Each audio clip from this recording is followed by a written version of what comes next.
Welcome, everybody, and welcome to Oliver. Oliver is a longtime Berkman Center fellow here and has worked on a variety of projects, including the Law Lab and lots of other great things. He's also a professor of law at the Vermont Law School, and he's also an adjunct professor at the engineering school at Dartmouth College, in addition to being a research fellow at the Grutter Institute. So welcome to Oliver. I know that he mentioned that he also has a few copies of the paper as well that he's going to be talking about. So if anybody would like a copy, we'll have them available here on the table. Great. Here. Welcome, Oliver. Thank you very much.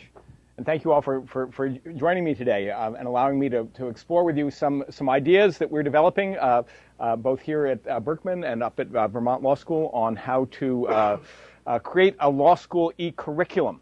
As was mentioned, there are copies of the paper, which this reflects. The final version is in the Chicago-Kent Law Review. There's a citation there, and I'll have a citation at the end, also available on SSRN. The outline of my presentation, first of all, a very brief disclaimer. I do some bits and pieces with the Treasury Department, the Office of Financial Research, which I'll mention. And when I'm mentioning that, these are not the views of the Treasury or the Office of Financial Research, but are my own. They request that we say things like that. I'm going to start with the view from law schools, then talk about the view from legal tech, talk about three principles to keep in mind in thinking about curriculum design and legal education reform. Value-added, values-added, and economic sustainability. Talk about where these might lead, opportunities and cautions, and in particular talk about digital opportunities. Finally get to that e-lawyering, e-curriculum aspect for legal education, and talk a bit about some implementation ideas. Please do, by the way, feel free to jump in for questions. I'm hoping that I can get through the formal piece within 25 minutes or half an hour or so, which should leave us about half the time for discussion. I'm looking very much forward to hearing thoughts as well as to imparting them, so I'm hoping that we'll have a chance for some good discussion. View from law schools. The view from law schools, as a law professor, the word of the year is yikes, or something along that line. That we are all as law professors facing the fact that there's a great deal of challenge. The root cause of this challenge is at least in part the fact that legal practice is being challenged. The large firm model is shredding. We see Weil, Gotshal, and Menzies just announced very significant layoffs. Other firms I'm aware of, I was told that, for instance, Sherman and Sterling in New York is, although they haven't engaged in layoffs, is now smaller than it was in 2003, that there has been a steady and somewhat conscious shrinkage going forward. And that's just the big law, folks. There's effects up and down and across the profession. It's not just technology, but technology is a big piece of it. A significant restructuring going on in how law is practiced. And it's also not just up and down the profession, it's also across the profession. Courts are shifting into how they work. The e-court is emerging. It's, again, not the only, technology isn't the only factor in all of this, but cost pressures there, cost pressures in government, cost pressures, all the places that lawyers have done things are under pressure of innovation, of technology, of cost, a whole series of factors coming together to make this a challenging time in some ways to become a lawyer. By the way, those of you who are in law school, you're actually made the exact right decision, because what you want to do is to graduate in the slump. And that's what you really want to do. But I'll cheer you up a little bit to say that that's not such a bad thing to do, particularly if you bring in the skills that are needed for the restructuring. Think about it for a moment. You are in a position to take some of those skills out into the world. Hopefully that will be a good reason to do it. However, that said, most people are not necessarily perceiving that this year. Legal education is in crisis, partly because of the employment of lawyers. There's all this bad press about, you won't get a job. Again, slightly overstated, but again, if you get skills that will get you a job, you probably can. We'll talk about that. But it's not just about the employment. The relevancy of the training is under attack. There's a lot of question about, practice-ready attorneys. Why are we training people to pretend that they want to be law professors when actually they want to be lawyers? And what does that mean? And what will law professors do about that? One of the things is that we add more experiential. The problem is, at least under the traditional model of adding experiential, that's the most expensive way to teach you. And if we're teaching you expensively in times when enrollments are under pressure and everything else is a problem, yikes! Again, we've got that challenge going forward. There are potentially devastating declines in applications and enrollment. Everybody is experiencing this. Affects up and down the rankings. Up and down the rankings. This is something that I heard of a top 25 law school in which the dean earlier this year spoke to the faculty and said, the days of fat, dumb, and happy are over. And this was a top 25 law school. I spoke with someone from a top 10 law school just recently who said they're feeling it. I will not impute anything to the law school on whose periphery we sit here, but my expectation is that it is not. Things are filtering through. They may be buffered, but they're filtering through. So anyway, the effects are up and down the rankings in law school. Legal education is I think it's fair to say, is in a state of crisis at the moment. Let me contrast that view with a view from the Legal Tech show. What is Legal Tech? Legal Tech is a show for legal technology. Legal Tech is a commercially operated show. It has a New York and a Los Angeles version. There's also, by the way, the ABA show on law and technology out in Chicago. These three are the sort of the major jamborees of law and technology in the U.S. I was there in January 2013 along with some Vermont Law School colleagues, including my colleague Gene Yikes, who is here. We were attending with a group of law students. We'll get to that in a moment. It is an astonishing place to go and have a look and see where law is headed, where law already is. There's $20 to $30 billion in law-related commerce represented at that show, by my estimate. That's a lot of activity. And while e-discovery is the big one, e-discovery is the one where with the greatest impact. There are lots and lots of other categories as well. Everything from document assembly, process and practice management, all kinds of things going on there. And my take-home insight this year, I've been a couple of times before, and a couple of times I said, oh my goodness, look at all this activity supporting law. And my insight this time, helped in part by Bill Henderson from Indiana, was, oh no, this is law. This is the practice of law. The practice of law had sorted itself into these things we called firms and legal departments and stuff like that. It's resorting. And indeed, what we're seeing on the floor there is how law is currently practiced, how it will be practiced. This is a piece of how law works. And indeed, my corollary to this is that firms are no longer the best way to do this. Firms were a temporal solution to problems of scale, workflow smoothing, promotion and recruiting, a whole set of different pieces that the firm came together and provided a reasonable solution for. Guess what? They're not the best solution anymore, at least for a lot of these things. And it may well be that an outsourcing company in India combined with an onshore technology company combined with some remnant of a firm that may be a couple of partners who know people at various companies, that may be the better solution for what happens in law as opposed to the firm. So the firm, the demise of the firm, I think at least in its current form, is something we will increasingly see as these other solutions, these other types of solutions, basically beat them at the game they were good at going forward.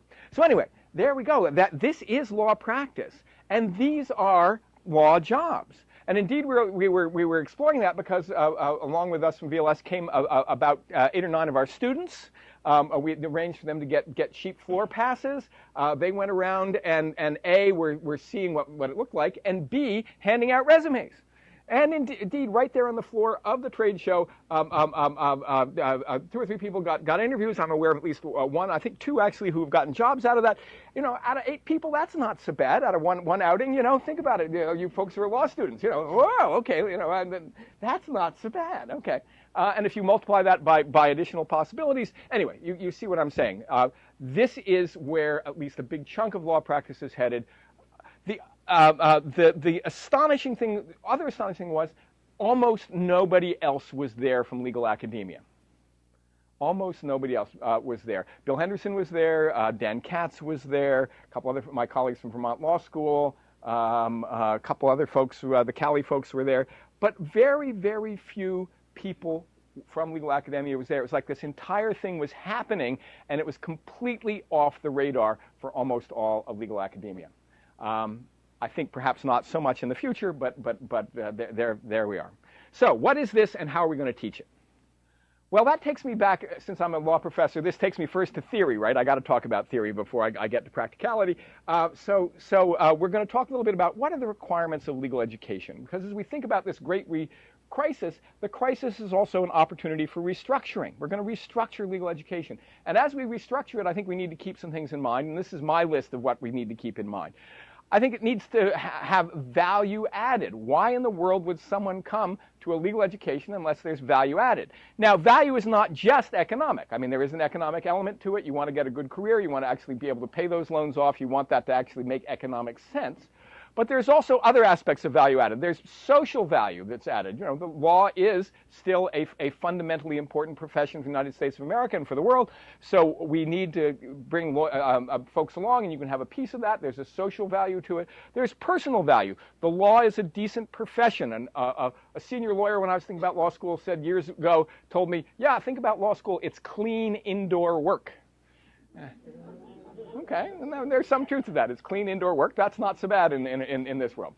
So anyway, there's reasons to go value added, but what that value added looks like, I'm going to argue, as you would expect, changes and is changing now, and we need to make sure we do that.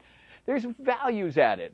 Laws and normative exercise. Education should reflect this, right? I'll get that in a moment. Effectiveness as a value is something we should think about. And it needs to be economically sustainable. The activity of legal education has to be economically sustainable. We need to have the price match the return. We need to have the price also match the salary structure. There's a whole set of things that have to go forward if this is actually going to work that are a little bit out of whack. The old model is maxing out, quite frankly. The old model of asking law students to really fund, for most institutions, the vast majority of the cost is just maxing out, particularly at the level of salary, intensiveness of instruction, additional increased facilities, all those things. You put the input and the outflow together, and they just don't match very well anymore, unless you've got a huge endowment, and even then. All right, so let me go start here a little bit more with values added. It's a legal specialty. The content may vary. What are the values of legal education? Different law schools argue back and forth. But the idea, I think, is central to almost any law school going forward. That one of the things we really want to do is to see people have values brought to it. Up at Vermont Law School, we have social and environmental justice as a particular value that we bring. There are some places talk about the citizen lawyer, creating people who will have that sort of civic duty to support the legal system. We look for some intellectual breadth and sophistication. We look for perspectives, international and beyond the trade stuff. By the way, I'm going to take a brief aside on this trade school thing, because people throw out, well, we don't want to be a trade school. And I say, well, why not? Most of our graduates want to practice law. And the notion that we should be ashamed of training them to do the thing they actually want to do is just astounding to me. So anyway, I sit here, and trade school is not sometimes it's thrown out as an insult in the legal academy. To me, it's a badge of honor. Not just a trade school, but one of the multiple things we should be doing is accomplishing the trade. And so we want intellectual breadth and sophistication beyond the trade. That's a value. And high effectiveness. High effectiveness is a value. It's harder for academics to envision. We can be dismissive of instrumental competence, but I think that effective actual delivery of legal services is in itself a value that is important to us as lawyers, and we should inculcate. Also, effectiveness is evolving. Broad advocacy, project management, digital capacity are part of what effectiveness looks like going forward. Economically sustainable. Curriculum needs to be cost effective. As I said, cost per credit hour on average is a limit. The institution needs to be sustainable, which includes not only teaching, research, activism, and it must as a package support itself. And the future is changing. The old tuition model, as I mentioned, is maxing out. Other models are coming in, projects, institutes, distance learning. Are we going to look more like other departments? In other departments in the university, research is supported through grants, and teaching is done by teaching fellows and big lectures in a variety of different ways. At least has been done. It will probably change. So the refrain from the deans again: the happy days are over. Well, then let me focus in a little bit now on back to value added, because I think this is where I want to spend a chunk of time. Traditional expectations. What a lawyer needed to know then, i.e. a year or two ago. Then, First of all, I think it was fair to say that we wanted to educate people for bar passage substance. If you graduate from a law school and are at least not assisted in passing the bar, then you know, it strikes me that that was a failure in its mission. Now, up and down the pecking order, there may be a greater or lesser notion of this, but again, without throwing too many aspersions at our friends down at Yale, they're the only law school in America I think of which really would just as soon you didn't pass the bar. You know, that you went on and got a philosophy degree instead and didn't bother with this nastiness of actual practicing. But anyway, them apart, I can't really imagine that passage of the bar is not at least a goal and a significant goal of just about anybody's legal education. Second on the list is getting based in an argument on what law is. What is law? And there's a kind of a standard shared basis of argumentation that Anglo-American, and in particular American law students and lawyers are expected to be proficient at. Whether it's statutory case, the Langdellian method, the realist and critical, you know, this swath of argumentation, which is the first-year curriculum. The first-year curriculum at most law schools in the United States of America is much more about getting you embedded in this argumentation than it is actually any particular subject matter you're going to take. Contracts teaches you nothing you need to know about contracts, but does teach you to argue about the law. Okay? So we have that as a second level. Third, I would say in the classic mix is skills, which includes writing, research, problem solving, client-related stuff. You know, this is the McCrate report, the Carnegie report, all of these reports that have come in and said we need people more actually engaged with what lawyers in fact will do over their lives, as opposed to just an academic version of this argumentation. We need that to have that embedded. That has progressed. So I think in most law schools in the United States, and indeed to some degree internationally, that is seen as a necessary piece of the process.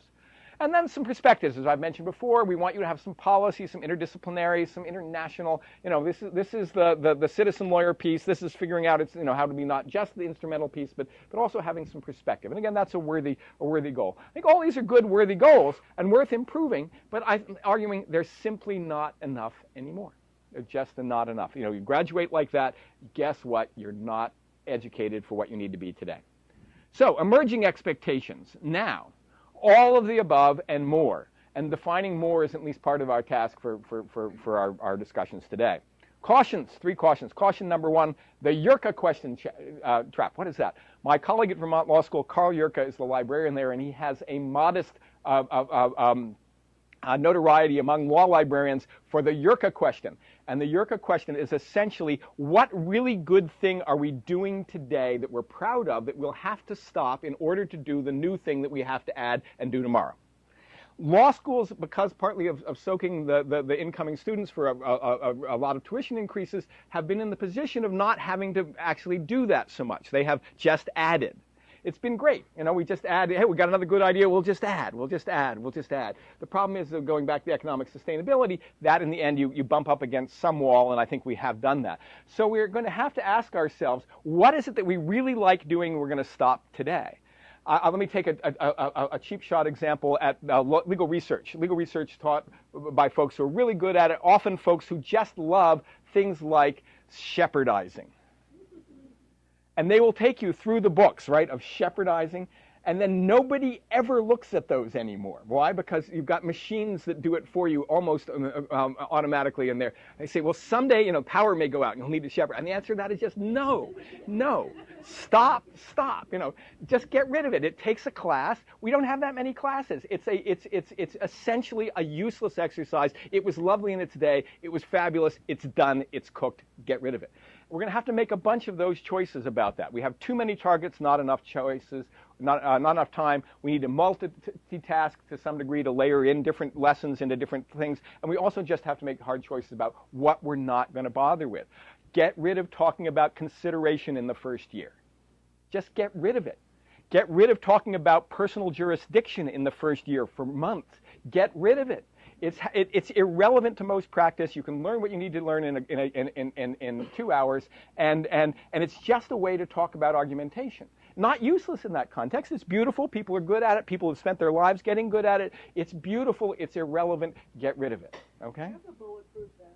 I run fast. There we go. Caution number 2, the academic specialty trap. This is to some degree related to what you've just heard. What we need to teach is distinct from what we like to study. Law professors love jurisdiction questions. They're complex. They allow us to show off that we're one of the best at that modes of argumentation we've been telling you about. They're fabulous. We shouldn't feel that what we're fabulous at is what we need to teach. We need to listen intelligently, not stupidly, but intelligently to the marketplace. We need to figure out what we do, what people coming in, our students really need to know, and we need to teach that. We should not just confuse research value with lawyer value. So I'll say it in a little bit. I'm one of the pioneers of law and neuroscience. Yes? I mean, I come from a kind of like the Yale of Canada, which is McGill. And right. They're training us to be philosophers in a sense. But I also value that I agree with you. I think that there should be more of a focus on practice, like practical skills. But how would you balance that in a curriculum? What a gorgeous question. And indeed, one of the things is you keep a piece of that in your curriculum. But I at least, and one of the possible models, quite frankly, is to say, if you want that, then we'll have a specialty third year for you to have it in. Okay? Or if we want that, McGill and Yale should exist. All right? They don't have to be other places. And indeed, I think that there's actually the true blending of intellectuality in the law is when you bring all of that background knowledge and all of the foreground knowledge of skill and blend them.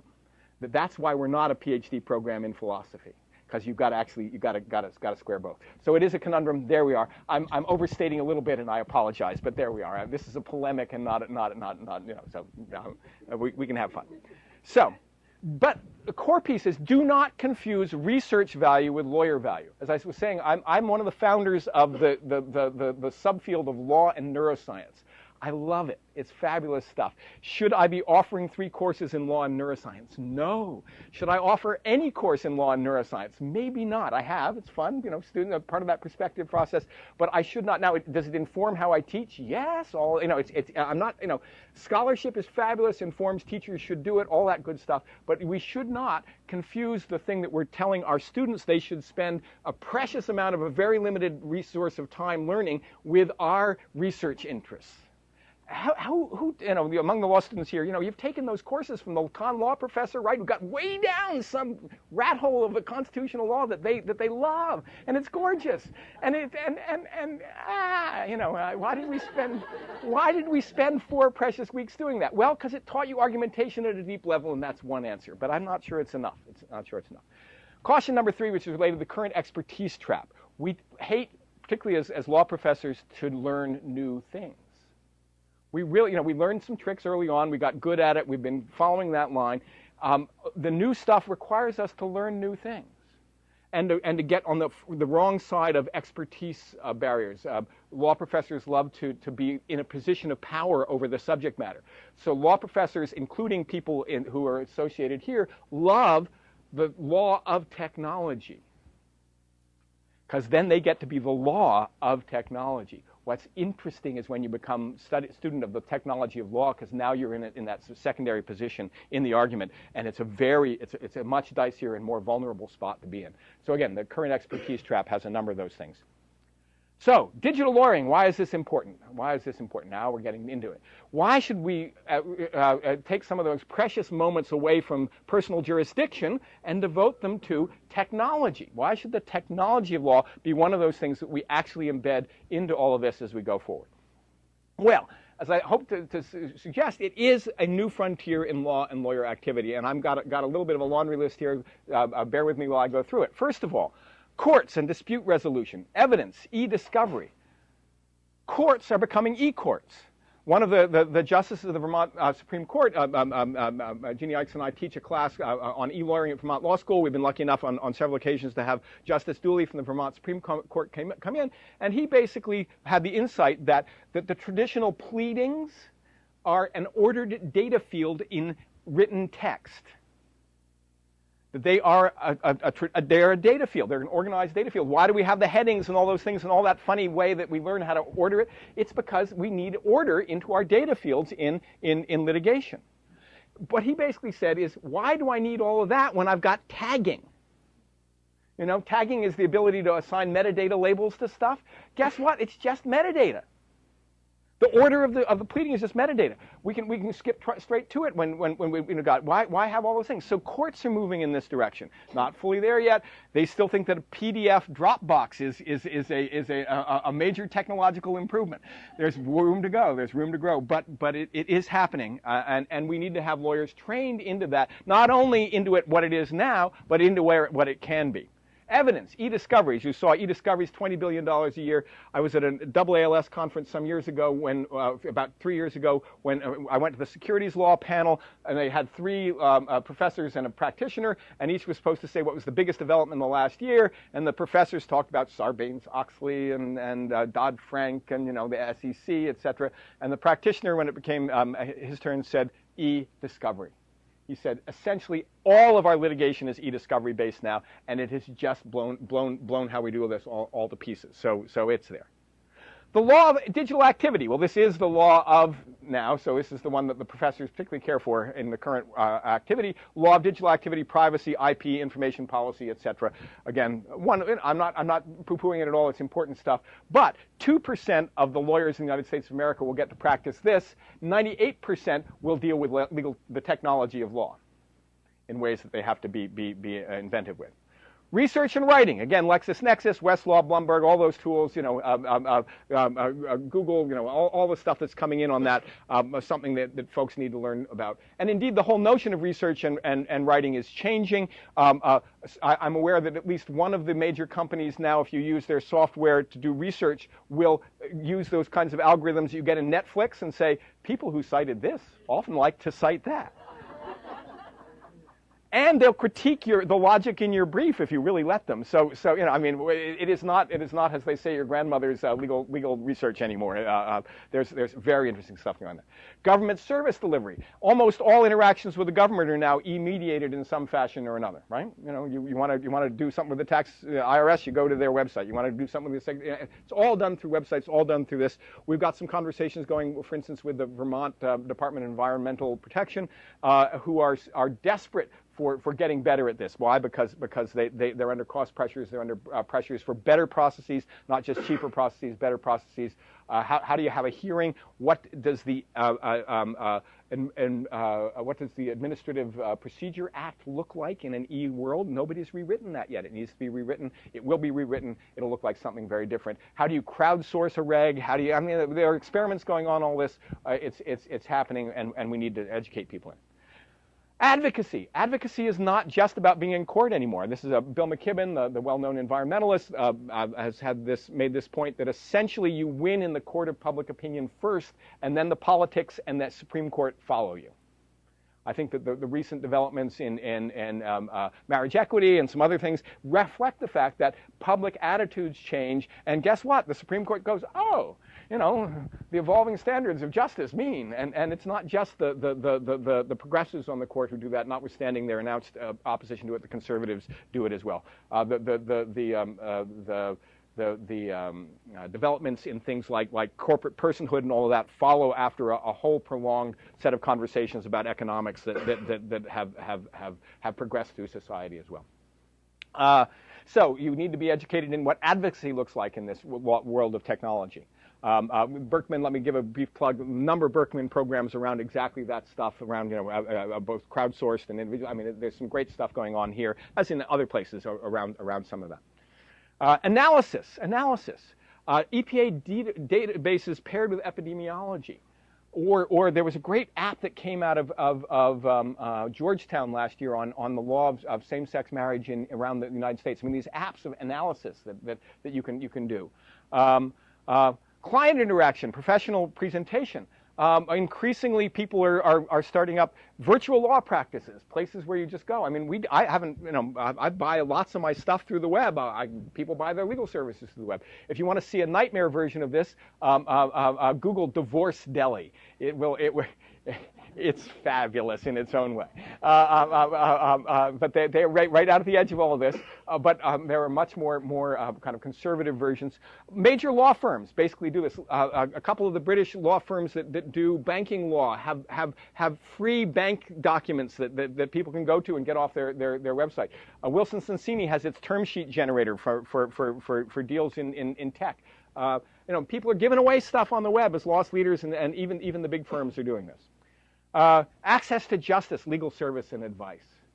Now, there are some big arguments about that. I'll get down to that a little further in a moment, about the fact that really this is democratizing law, for better and worse, but it's democratizing law. The ability to go and get cheap stuff at places like Divorce Deli is democratization, and goodness knows the law could use some of that. Platform and program design and implementation. All of these things involve software, and guess what? The engineers have been writing this software, and they don't always do it terribly well because they don't understand law. We should go the other way and say, lawyers, get tech enough so that you can go talk to these people. I was lucky enough to be involved in a project here where we had a collaborative software development project around automating limited liability company operating agreements. It was a great partnership here between me and the tech people. I learned a lot. Hopefully they learned a lot. The end product's pretty good. Been adopted by Nevada. It's not a bad thing to do to get that way. Importance continued. Oh, whew.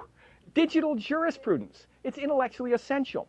The Langdellian changes that came in the late 19th century out of buildings down that way were basically technologically grounded. Cheaper printing meets German textual criticism, and we have 120 years of jurisprudence in the United States of America. Okay? By the way, the West system is founded in the same decade as Langdell's revolution. Why? Because text is getting cheap. Cheap text makes textually based arguments of the classic kind possible. There's a technological possibility that makes that happen, not the other way around. We're blowing that open with all the possibilities now. The early versions of tech put that on steroids, right? In LexisNexis, you can find a case that agrees with anything. Essentially, therefore, it's irrelevant. And now we're in the early stages of what is the next Langdellian revolution in terms of jurisprudence and figuring out how we make a compelling argumentation in a world of tech. Wow, wouldn't it be great to be early stages in that? If you want to have a jurisprudential, if you want to go to Yale or McGill and get one of those things, do that as what you do, not bad Hegelian philosophy. Okay? There we go. Well, what does Hegel have to say about this when you're in a world of tech where that's, is it instrumental to use this? Is it not? There's a whole bunch of questions we can do. Sorry to pick on you. There we go. What is law is changing? Law is getting Turinged. It's getting restructured. Lessig, code is code. Code is law. That's a fabulous insight from it. 15 years ago, right? 20 years ago. It's still a fabulous underexploited insight on where it can all go. And then there's the big project, as I like to call it, true computational law. Dan Katz out at Michigan State is working on this. There are other leaders, truly making the law computational. Machine computational rather than head computational. There's an algebra. Algebra lets you do word problems in a formal way. Before algebra, well, how long did it take a train to get there if it traveled, in both directions and had 6 people jumping on and off? How did you do those problems when they were word by a kind of brute force analysis? How do we do problems of contracting now? We do them by brute force word-based analysis. There are apps for that, waiting to be discovered. And indeed, one of the projects we're working on at VLS is some of that. In my own current work, again, not to by any means other than just it's what I'm aware of, here at the Berkman Law Lab, we've done things on automation of legal processes. At Vermont Law School, we've got stuff going. We've got a Google grant there to look at what are the underlying bases of governance that can be plugged into a kind of an automated process. The work with the Office of Financial Research I'm involved with is around automating financial contracts, automating those contracts that Wall Street has worked on. How would you do that, both at a sort of entry level of extraction of data and metadata, but also at this notion of can you make them computational in and of themselves. Working with the Grutter Institute, Law and Behavioral Research, the Kauffman Foundation has been very generous both here and in other places in supporting a lot of these projects, really trying to reinvent law, to take the phrase from the folks at Michigan State. So there's a bunch of stuff out there. Again, importance continued. Jobs, law tech, we've talked about. This is legal practice too. Nearly untapped by law schools yet. We got about 3 or 4 years before, but we can get a leadership position in that. Graduates become managers of technology, not the casualties of it. That's at least my goal. access to justice. Let me come back to this one. This is key. You can bring the law to many. Ron Stout out at Chicago Kent is a leader on this, has some wonderful writing around this. The ABA is behind some of this a bit, at any rate. One of the problems is the making the perfect the enemy of the good. That this is not as good as giving everybody a fully trained, high-priced lawyer at their disposal no matter what. And as we all know, if we've seen the rocky progress of legal aid and the number of people who go unserved or underserved, it's a lovely ideal. It is not happening. Moving into these places where you can use automation to do good, but not perfect help, I think is a good idea. Now, there are those who will argue with me back and say, no, you're making compromises. We've already made compromises. They're worse compromises, I think, than they would be if we actually use tech to extend stuff. I'll let Ron Stout's writing stand for some of this. He's got a whole project going on this. I think it's very good. Creative destruction, just creative destruction. The mild anarchist in me is happy with the idea, that things happen, it's not all the same all the time. We can imagine new and make new happen. Levitt said, to survive, organizations will have to plot the obsolescence of what now produces their livelihood. Because if you don't plot the obsolescence internally, somebody outside will, and then guess what? You're toast. So you got to do it internally. My argument to law schools is that they just need to be doing this because this is what's up there. All right, so what does the teaching look like? I'm using more time than I should. I apologize. Teaching across the curriculum is a must. Just part of it is across the curriculum. E-courts, evidence, transactions, these can go into classic classes on litigation, civil procedure, evidence, transactions classes. I won't say the nasty word contracts classes again because it's just not about transactions, but real transaction-based classes. Specialty courses, this is difficult because we're up against the Yurka question again. What don't we teach? Our Vermont Law School experience, we've got a list of these we're developing. Other places do too. Document assembly, expert systems. So the Suffolk folk I know are engaged in this as well. Data and e-discovery, practice project litigation management, virtual practice. This is at least a portion of what any of these programs need to be doing. We have, at Vermont Law School, our curriculum committee has approved most of these, and we're in the process of populating them as we go forward. So again, there are other folks who are doing good jobs with this too, but it's sitting there ready and waiting to happen. There are degree possibilities, Masters of Legal Technology. Is that something that we could put into distance teaching? Activities, apps clubs, game design, law wikis. There's a bunch of things that can be done. The law review is waiting to be restructured. The law review sits out there. It's got a lot of prestige and a bunch of things. What it's doing is almost useless in most cases now. Sorry, my friends at the law reviews. That it's lovely. They publish me. I'm so appreciative. It's great. But if they imagined into what is the next thing that law reviews should be, would that be a more productive thing? And indeed, all these subsidiary journals, I challenge some subsidiary journal just to beat Harvard Law Review at its own game and figure out what is the next thing and do it. And then be the next thing. Research placement. Each student should have a professional website. Again, that's something we're working on at VLS. Other places are doing the same. Everybody should have a professional website that there's a place they can post things where prospective lawyers go, that's the easy one. Boy, that's low-hanging fruit. Research and scholarship. Grant and contract driven, as we've said, probably rather than necessarily driven in the classic law professor in the library way. There's consulting for student and faculty in this. There are consulting dollars. You can get summer jobs. You can get jobs during the term. There's stuff sitting out there ready to go. And so much more. Other points for innovation and change. Again, suggestions back would be great. There's the new pedagogy, which is sort of the other side of tech in this space. How do we engage tech not as the subject matter, but as the delivery method? The edX folks, the Harvard's Law MOOC that went out this time. We have one of its principal organizers here. Yes, she's blushing and hiding, but folks who want to know about it should talk. It was an excellent experiment. Lots of good stuff coming out of that. On distance learning, there's also the Blue Paper, which a program in the legal profession here at Harvard has, which is a best practices in distance learning for legal education. I will take little credit, help do that. My colleague at Vermont, Rebecca Purdom, was the key author on that, the lead author. Gamification. If you don't like that, talk about extended interactive simulation. There's folks in the law profession who go, we couldn't possibly teach with gamification, but they could teach with extended interactive simulation. And it does that. Again, there's a bunch of that going on. I will shout out one more time my colleague here, Jeannie Ikes, who is consulting with LexisNexis on their gamification stuff. There's other folks doing pieces of that. It's out there and ready to arrive. New classroom approaches, flipped classroom. The ABA I know is a problem with this, but there's a bunch of stuff that we can do. Some very intelligent people working on how to do a whole bunch of that. New licenses and degrees. There's the medical models of these intervening new licenses. Do we have the same thing as physician assistants? Are there going to be attorney assistants? The answer is yes, they already are. I think it's Oregon, Washington did that. Vermont is considering it. A bunch of places are considering it as again, a means for this kind of intermediate stage of help. Would you have a JM degree, a Juris Masters? Do we step back and just do 18 months and get somebody ready to be a closing specialist for a real estate firm? The closing specialist in a real estate firm probably doesn't need to know anything about my old friend personal jurisdiction, right? It's just not a necessity, but could be very capable at closings in those kind of contexts.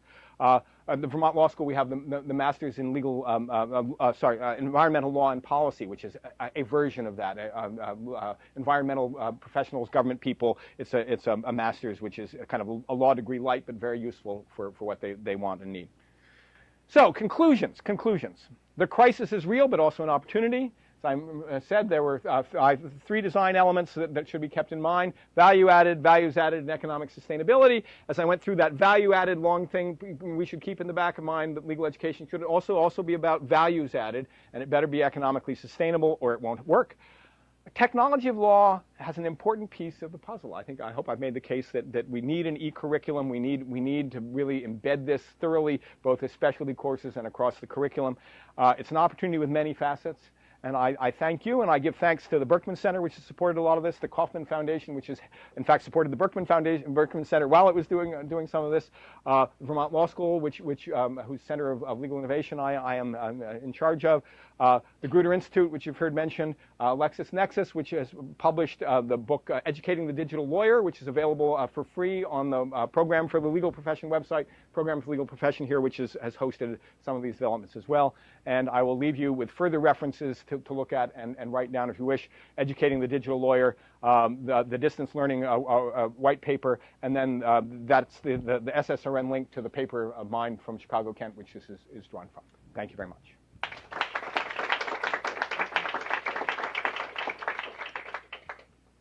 Questions?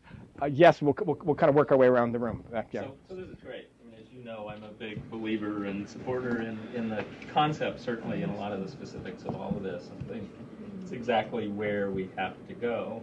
But I want to go back to the question of balance and how we figure out the right both amount and specifics of the old stuff that we need to keep. It really makes somebody a well-rounded, rich lawyer able to shift. And if you think about it, most people 20, 30 years into their legal career are in a very different place than they ever imagined they would be when they were getting out of law school. So there's this notion that you want people to be very flexible and have a very solid education, go a lot of different directions. So how do we figure out what parts to keep versus what are the parts we really should be experimenting with and changing? And that goes back to your notion of listening to the marketplace. Part of what's always troubled me is I just don't think we have a good sense of what the market and law firms and government agencies that hire lawyers really want.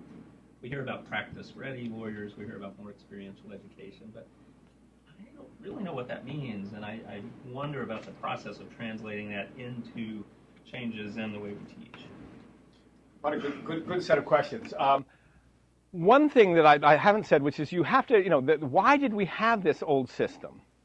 And one of the reasons we've had the old system is that kind of extended Langdellian program, if I can call it that, was a very good way to sort for a certain kind of raw cleverness. And one of the problems with teaching, as I do, I teach both styles, one of the problems with teaching a skills-based curriculum is that if you're good at it, most of your students get it. And once they get it, you have to give them a B+ or an A- at the very least, because you can't, they got it, right? Okay. So a skills-based teaching approach is less good at filtering for a certain kind of clever. And one of the things that the old system did with its kind of exam at the end and all that kind of thing was provide a flawed but nonetheless usable filter for certain kinds of things. Also, there was a certain prestige aspect associated with it, and so you got hot people who had been through that filter, hiring people who were also coming through that filter. There was a set of reinforcing reasons why people, although it didn't actually do what then they actually had to do, it provided a hazing filter, whatever you want to call it, kind of experience. I think that is breaking down to a large but not complete degree. Because I think that A, we can have better filters if we really want to have filters that will in fact relate more to what people are needing to do rather than this kind of Mandarin system. The old Mandarin system in China was set of if you wanted to go into the government in old China, you would take these exams, and the exams were all about Confucianism and had nothing really to do with running anything. But they were what you went through, and you moved on up taking those exams. In some way, the old law school curriculum was that kind of a program. That said, you don't want to lose A, because people expect you to be able to have that conversation. B, there's some value in it. There is value in perspectives. There's value in all these things. So I think you need to figure out, as you say, the balance. To me, one way to do it is to surface all of this and be explicit about it. So instead of having a first year in which you reduplicate the argumentation thing 6 times, and then hope by the end people actually get it, intentionally teach it twice. Maybe select 2 classes, keep property and a contract torts combo, and use those as a way to teach the old-fashioned, reasoning skills and the common law, and then get on with something else. Figure out what you want them to learn in terms of perspectives, if you're teaching, what the marketplace wants them to be able to have in terms of perspectives, what being good citizens requires to be in terms of perspectives. Teach that intentionally and get on with it. I think Harvard, with its reg class, had a piece of that corner, had a corner of that where they said, we want people to know this. Let's do it intentionally. Everybody said, you'll pick it up. Well, yeah, okay. If you really want people to know stuff, teach that explicitly, rather, and I would do that across the curriculum as a design element. So figure out what you want to keep, what you don't want to keep, and then make it more explicit rather than as spread around. Then use the time that you free up by being so explicit to pop in practice management skills, things on what it means to be a lawyer, mindfulness in the law. I mean, there's a whole set of reflective things that most lawyers aren't taught about in law school. They should be. They're the big dissatisfaction 10 years down. Well, why is it all seeming so appalling? Well, let me have some tools to reflect on that rather than not. And then the tech. I mean, there's a number of things we can talk about dropping into the curriculum once we start to think this way. But I would urge you to figure out how to deliver what you want from the old stuff within 50% of what we're currently time it's taking, and then free up the other 50 to teach something else. Yes, and then here. Sorry. Yeah. I had a question about, the sort of role that perhaps the analytical role that law schools might be able to play, or at least legal research. I spent a few years as an associate at a law firm doing a bunch of e-discovery stuff. And, one of the worst experiences was doing privilege review. And as time was, and it was all on e-discovery, and it was like click a button for, 7-8 hours a day. And as time was running down, the partners were like, well, we're just going to, do a search for a bunch of keywords. And the keywords seemed to be more or less randomly picked out of a hat, relating to like law, lawyer, confidential, stuff. And there didn't really seem to be any intellectual rigor behind the methodology that they were doing. And so I was wondering whether there's been any work either on the technology side or on the legal side in sort of looking at, best practices, like if you do if you search for lawyer in, a bunch of, legal documents produced at a Fortune 500 company or a bunch of documents, what are the, what's the false positive rate, what's the false negative rate, and to bring some rigor that then could be useful to practitioners to say, okay, if we use the following, 20 keywords will, be over-inclusive by 10%, and that's an acceptable risk to us. And the answer is that stuff's happening. In the industry, there's this whole thing of predictive coding you may have heard of, which is exactly the kind of thing you're talking about. They've shifted over to learning algorithms. At a conference about a year ago, there was a partner of, I think it was Skadden Arps, who was there. They've got their own proprietary version of this because exactly some of the things you're talking about. The whole predictive coding piece of the e-discovery industry is trying very much to do this. The data suggests that I've seen that the predictive coding is now better than humans over time. Why? Because A, they learn from humans, learning algorithms with, trying to reproduce, and humans get tired.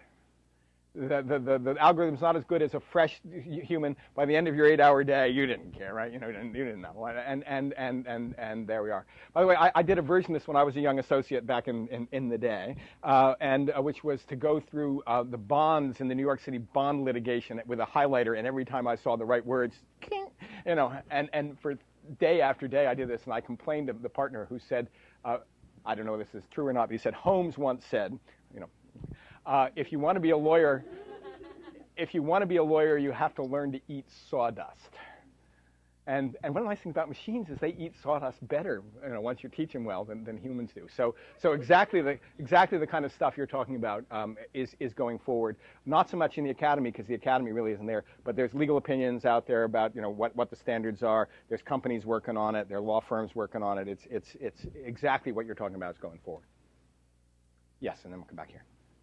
So, law, medicine, and business are traditionally the three professional schools in universities. And I was wondering if you looked at law, business, and medicine and see what lessons law schools could take from them, or what mistakes they made that law schools could avoid. That's a good question. I haven't as much as I should. That's an excellent suggestion. I'm vaguely aware of medicine's restructuring, although I think that they still have not been fully Turinged. There's a lovely short article out there saying, "Have you been Turinged?" as in Turing, the inventor of the computer, and they're basically saying that has your field of endeavor been completely restructured by the ability to move at least a number of the processes into some kind of computing. Medicine is to some degree there. Diagnostics are not, it's not there yet.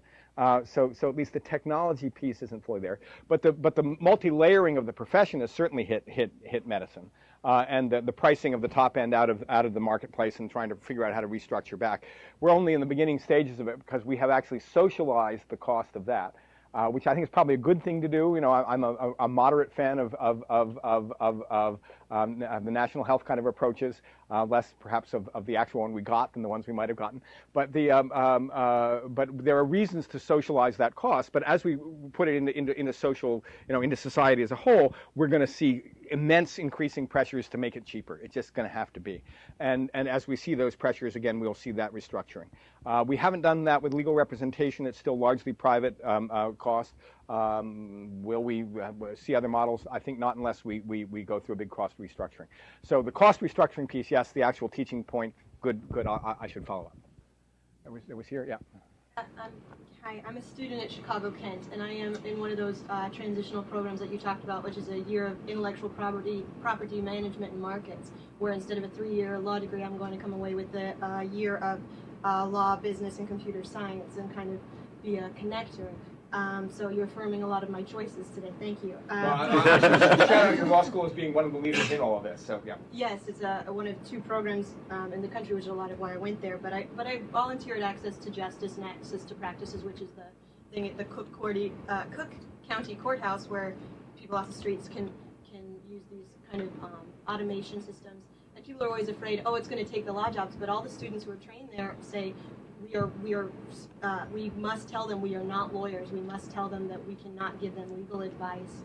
And so that was just one thing I thought about, the bulletproof vest. It's well, we're not actually becoming lawyers at the end of that. Once we finish our law degree, we will. Which brings me to placement, which was what you talked about. You've given me a lot of great ideas as far as being proactive on going to conferences and setting up my website.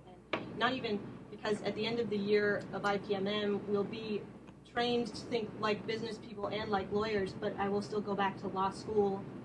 I will become employable right away, and I can go to law school at night, but that's my choice, and that's what they're kind of coming away with. being a competitive person, they're gonna. I kind of want to know what you think about how you sell yourself as a student, because people are gonna be like, is she a lawyer?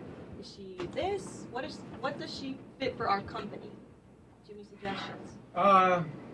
Good question. I think you say I'm both. I'm a multi-threat. I'm one of the coolest people going because I'm both. And I can solve problems that. One trick, by the way, with this, before you talk to an employer, is find out everything you can about what their business actually does. Never go to an interview cold. Always go to an interview having researched the company, researched the people you're going to be talking with, know what problems they solve. Ask them questions about how do you solve this problem when you've got. They go, oh yeah, that is a problem, and then you've got a discussion going and they say, well, I'm just starting out of this, but I had an idea that maybe did you try that? And oh yeah, we did try that, but we had a trouble. And you see what I'm saying? Or even ask them how they blend the two. Ask them, and then you've got an answer. So in terms of placement, I would urge you to go to the ABA show if you haven't gone yet. It's right in Chicago. Go there, wander around. The folks at Cali, when I was out for that conference, were bragging on the fact. They said, "Yeah, good enough. You only got them a couple jobs. We've got 3 or 4. So anyway, they can do that. They can do that. I had here and then over here and then here. Yeah. So looking at your model, I'm sort of wondering how you envision the third year of law school functioning, since there's been more and more discussion about whether it should be a practice-based model or really a bar-prep model, whether it should exist at all. Especially if we're talking about your sort of 3 objectives, and one of those being economic sustainability, perhaps removing a 3-year all-tree in some way might be more cost-efficient. So I was wondering how, if we want to really what a great question. And actually, again, at Vermont Law School, we just offered a 3-for-2 accelerated law degree, in which if you go for 6 straight semesters, we'll graduate you and we'll charge you for 2 years. There we go. Those of you listening in the audience, Vermont Law School. There we are. And I think you may find more of that. What is interesting then is if you want to tag on for the same price, you can do a specialist master's at the end of that for as a 3rd year. And now you've spent what you would have spent, but you've got a JD and a specialist master's out of it. So you may see solutions like that coming into the picture. You're right. The 3rd year of experiential, wildly interesting, useful in some ways, puts even more pressure on the first 2 years. You end up being, one of the problems with that is you end up being able to take almost, at least in the current structure, almost no electives, which is another reason to cut the current by 50% and then figure out where you go. Yeah, and then over here. Yeah. You mentioned, JMs and sort of legal assistants, that sort of thing. Do you see maybe as the end of that process a return to the sort of pre-Lincolnian days of more apprenticeships and things like that? Or I guess sort of how does tech play into that old model, and do you see any kind of reemergence of that sort of thing? Good question, because I think we're talking about a middle term where the kind of thing I was talking about takes place. I think we're talking about a long term in which education looks very different. Whether it's apprenticeship and buying courses, often a la carte menu, via a combination of distance and bricks and mortars, whether a degree becomes something that is a certification by a testing service at the end of a bunch of things, rather than a bricks and mortar style basis. I mean, there's a whole set of things which are likely to reshape. I'm not as good at predicting the future far out as I'd like to be, but I do think that there is no reason why the current education. Sorry, let's go back. The current education is essentially a 19th century artifact based on industrialization. You bring people together to a central location at a set time, using mass transit and clocks and all that stuff, and you deliver content to them in that context. That is 19th century mill work. Okay, worked okay. All that rest of it, but that's what it is. 21st century scattered work. What is the educational equivalent of that? We're just beginning to see emerging, but it is likely to look something very different over time. Yes, sorry. You mentioned access to justice and social justice several times during your talk, and that's my concern. So I'm trying to understand how these seismic shifts you're describing that we pretty much have to get in line with or in rhythm with, otherwise they will master us rather than we mastering them. How is this going to bring about a situation in which there is better access to the law? I mean, my experience with poor people and powerless people is that they're afraid of the law. They don't like to go to court, etc. How do we? Well, we've seen this a bit in Vermont. Vermont has one of our collaborators in Vermont, Brock Rutter, who was also for a while a researcher here at Berkman, was commissioned by the Vermont family courts to automate all of the family law circumstances, basically. Now, in Vermont, as with many states in the country, in fact, Vermont's a little better than some, the vast majority of family law procedures are pro se, because people can't afford lawyers. Now, in some ways that's a bit of a scandal. It's certainly an opaque barrier between people's real needs for settling the disputes of families and the processes we put in place. Shame on us as a society for creating that. What the Vermont family courts have done is essentially created through the Chicago Cali access to justice interview and logic engine, the A to J engine, have created a whole series of interviews, of expert system-based interviews for filling in the core documents that need to be filed in order to get a divorce, have a child custody dispute, all of the most standard things that people need. So instead of coming in and being handed a set of forms and said, fill it out, technology has been able to create these question and answer systems which lead people through, and with some background information and all this.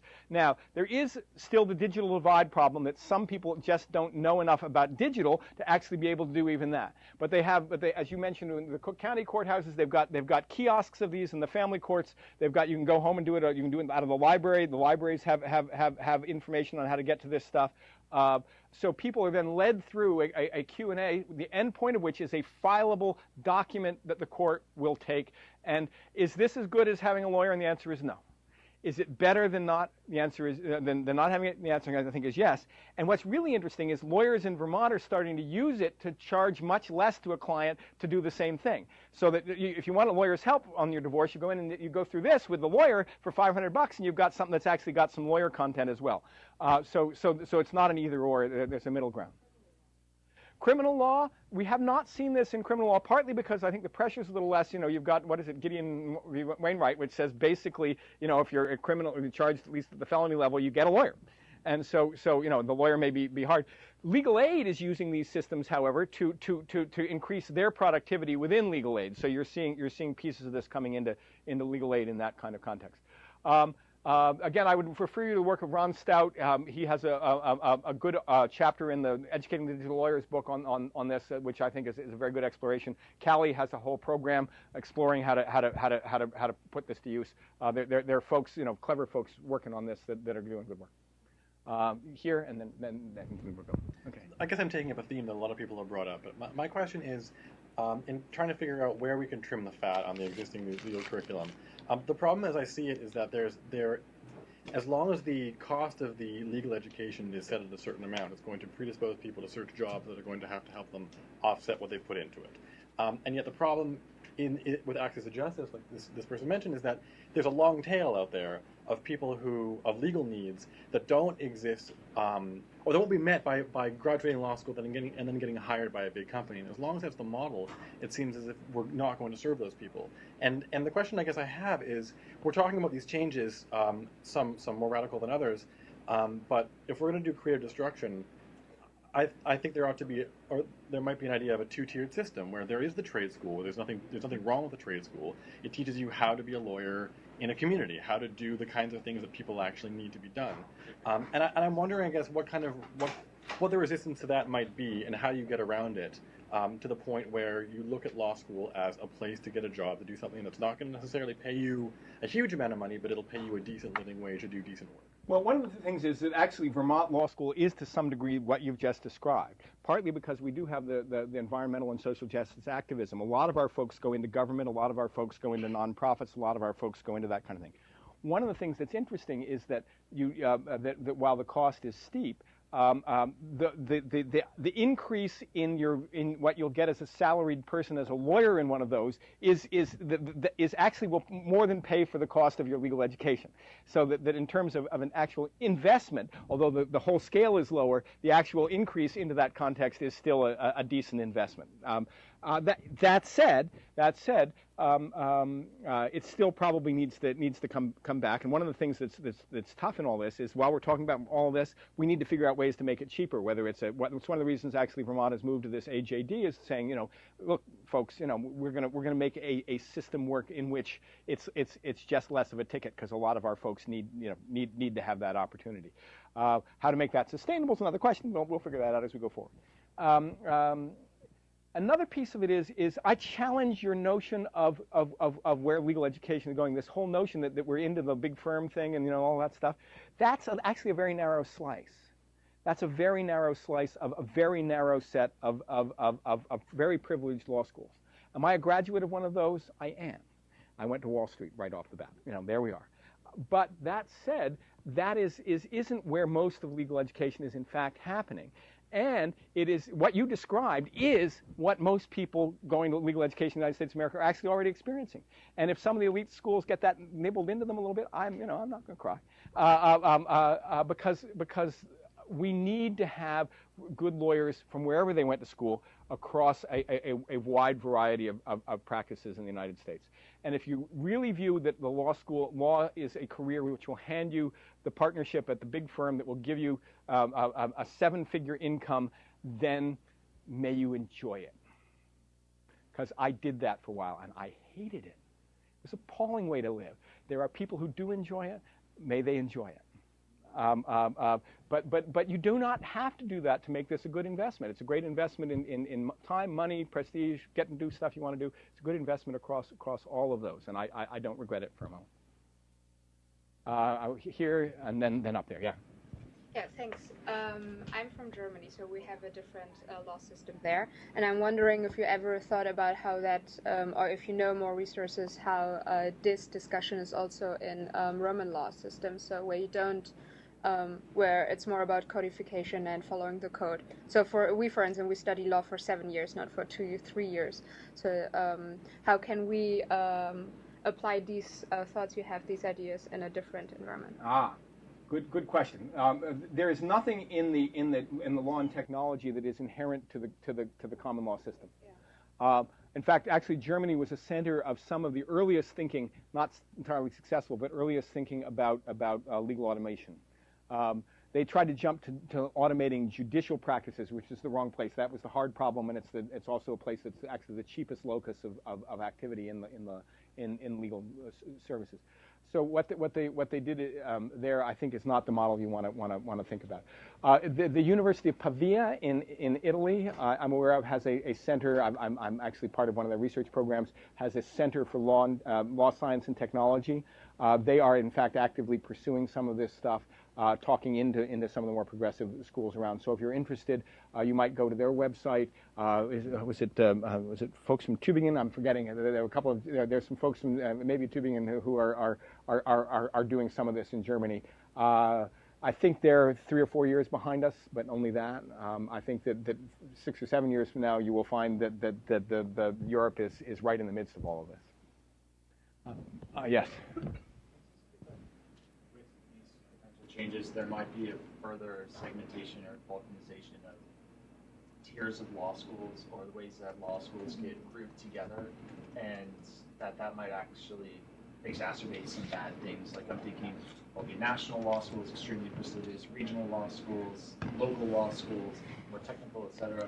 And that obviously can be good and bad. But I'm just wondering if you anticipate that these changes would potentially further segment this in some ways, or would totally shift the way that we categorize or think about. Possibly, although I also think that again we're going to see to some degree a breakdown of the prestige piece that has been driving a lot of this. What's interesting to see is, again, my home institution of Vermont is not, other than outside of the environmental area, is not seen necessarily as a high prestige school. A number of our graduates have gotten deeply involved in some of these things and are having fabulous careers. I think actually there's a chance for democratization, a re-democratization of law schools if they grab on and become leaders in this. The folks from Suffolk who are here, I think, may be feeling the exact same thing. It's breaking open. It's breaking open. You know, folks who get taught this stuff can come from almost anywhere. If they're good and they're able to do it, you know. So in some ways, the future that you're predicting could be the future that I'm at least holding up as an alternative could be. I think that we'll be interested to see where it goes. Is this school going to go away? No. But this school is going to need to figure out how to fit into this as well. And to their credit, this institution of Berkman is in some ways exactly that piece for Harvard. But it's not. Who are the leaders in this? You know, well, Suffolk is out there. Michigan State. You know, Indiana. Chicago, Kent. You know, you got folks who are I think you're going to see the deck at least get reshuffled. Time for last question. Last question, yeah. You've talked about law school curriculums. What about professional practice in terms of ongoing professional development across the, you know, graduating is one thing, but 30 years out, things are changing. I'm working with people who are literally in the process of rewriting the job descriptions of lawyers and chief financial accountants and all those kinds of people. What are your thoughts in terms of communities of practice or ongoing education and professional development? Excellent question. I mean, there is already the CLE, but the CLE is some are tackling some of this. One of the interesting things that we're also thinking about is how do you modularize some of this education in a way that then can be redeployed into folks with knowledge. We'd be happy to chat a little bit because we've got some ideas on that to turn the dreaded CLE into an actually useful piece of this. Part of what's necessary to do this well is you need alliances with providers. What we find is that you need alliances with tech providers who will actually make things available to you, and that's one of the things we're working on is developing that net of alliances. And so it may well be that some of that is how it works. Anyway, thank you very much. I appreciate it. I can stick around for a few minutes. Be happy to chat a little more with folks offline if you're interested. I appreciate your thoughts and comments, and I appreciate your listening to me. Thank you very much.